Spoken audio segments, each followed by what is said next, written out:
Hey there, folks. Thanks for joining us. My name is John Campea. I'm the senior editor of AMC Movie News, and I am being joined by a guy who's hiding on my screen right now. There he is. I'm being joined right now by the senior editor of the editor-in-chief of Collider.com, Mr. Steve Weintraub. Steve, how you doing?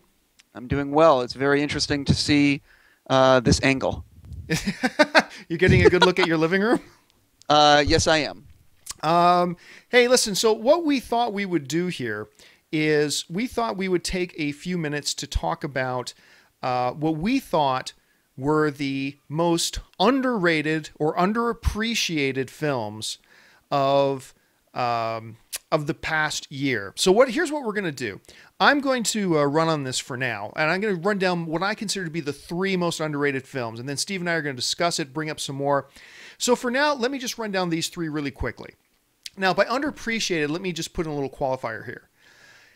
I'm not going to count limited release films because it's hard to say something was underappreciated if, only 50 theaters or 200 theaters had it. Okay, so I'm kind of qualifying it by it should have played in at least about 700 or 800 theaters across the nation, and we're going to go from there. So my underrated films of 2011 are thus. I'm going to start with Priest. Now, Priest was a film. Really? Yeah, I know. A lot of people think or go a little bit nuts when I mention this one. But the reason I like Priest is I thought the action was pretty decent. I like Paul Bettany as an action hero.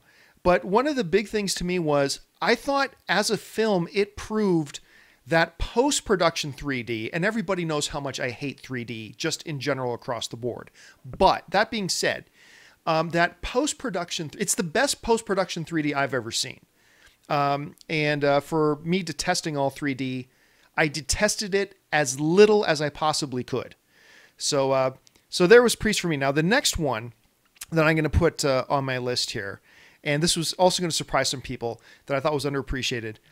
I thought Drive Angry was underappreciated. I mean, it took a lot of heat. It took a lot of crap. But I actually found, aside from the last 10 minutes of the film, I actually thought it was a pretty damn fun film. Amber Heard in this film kind of epitomizes why she's one of the hottest women in Hollywood right now. And by hot, I don't mean most talented, although she is talented. She's just nuclear hot. And, I thought Cage was good in it. And I know it's not really the popular thing to say that Cage is good in something, but let's not forget, this guy is an Oscar winner. He's a multiple Oscar nominee. And sometimes, like in Kick-Ass, he can still turn it on. But my number one most underappreciated, I think, film of the year, did not make the box office I thought it deserved, did not have the people talking about that I thought it deserved. Lincoln Lawyer. I loved Lincoln Lawyer. I thought it was fantastic. And, it came and went. And Steve, I think you might have actually been in the same screening that I was in at Lionsgate when McConaughey was there. And I remember coming out, I didn't have very high expectations for that film. I came out of it really impressed, looking forward to it being a franchise. So anyway, but it just didn't get much attention. So anyway, for me, my three most underappreciated films of the year, Drive Angry, Priest, and The Lincoln Lawyer. Steve, your thoughts? As I said to you before we started recording, I did not do a good enough preparation job today due to a certain Dark Knight Rises story that I'm dealing with right now. Right. But I'm being honest. But Lincoln Lawyer was on my list, and I think we've had this conversation before. That's like one of my favorites of the year, and I was not at that screening at Lionsgate. I saw it on my own, and it was also the movie that I sat in a ton of time on the AMC contest. When I did that whole winning the contest, I saw it a bunch, and it really stands up. It's a really great film, and I do hope that they make sequels to it. I don't think that Priest and Drive Angry would be in my top three. I enjoyed Priest. I enjoyed Drive Angry. But neither of them were like, oh my God, you have to go see them or whatever. And speaking of post-conversion, yeah, it's totally getting better. I think that after people see Titanic in April and what Cameron has done with that, that's going to be the threshold of where you can go with 3D post conversion. And I think that's what people are going to be just raving about. I think that off the top of my head, I would probably put Real Steel in my list of underappreciated. I love that movie. Yeah, I really enjoyed Real Steel. I think that the people that saw it really enjoyed it. I don't think it's a flawless film. I think that there's a few issues with tone. There's just a few things that I don't think are perfect. But I really enjoyed it, and I think that it has that magic that I really liked. And also, I'm totally in the minority, but I laughed my ass off on the change-up. I almost put that on my list. Put that on my list. And you know what's the funniest thing about the change-up was that in the days and the weeks leading up to it, I'm sitting here telling everybody, oh my gosh, wait till this movie, The Change-Up, comes out. You're going to love it. You're going to love it. You're going to love it. And I tell all these people that they're absolutely going to love it. And then it came out and people just hated on it like crazy. I still don't get it. I still don't get the negative backlash. I mean, it's not a perfect comedy. I wouldn't have put it in the top 3 comedies of the year, but I just don't get this harsh backlash that the damn thing got. Yeah, I agree with you 100%. And when I saw it and I did the junket, I was like, oh, this is a huge movie that everyone's going to love it. And then, I gave them even a quote that they use, and I never give that. Well, I give quotes once in a while, but I mean, I loved the movie. It made me laugh my ass off, and I was very disappointed that it wasn't more of a box office hit. I really recommend it, but whatever, to each their own. That's why art is very subjective. That's the most beautiful thing about film. And let me be clear here too.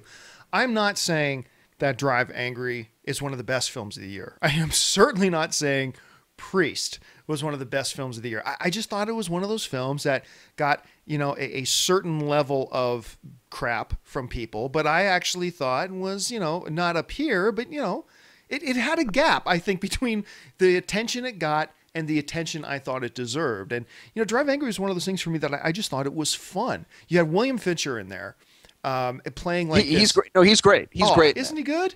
I mean, he's great. He has some really great, everything you'd want from William Fincher. You got these great, sharp, witty one-liners. He plays this total badass whose job is to go out and bounty hunt people who have escaped from hell and take them back. And he plays it so well. Amber Heard, Nicolas Cage. I just thought it was worth watching, and the feedback it got was just so utterly abysmal. But you raised a really neat point too about talking about post 3D conversion. I know we're getting off on a rabbit trail here a little bit, but I am very fascinated about Titanic 3D because Cameron is, as much as I hate all 3D, Cameron is the pioneer, our modern day pioneer of 3D. He's the guy who's pushing the envelope of 3D. And it's really interesting to see him doing what a lot of people don't like about 3D, a post conversion on it. So I thought that was really fascinating who's doing it. Why do you think they decided to do that? Well, first of all, did you see the presentation at Paramount, I guess it was a month or two ago? Yeah. So what did you think of the footage there? Well, it was 3D. I mean, but I'm the wrong guy to ask about 3D. But that's really funny. I'm not.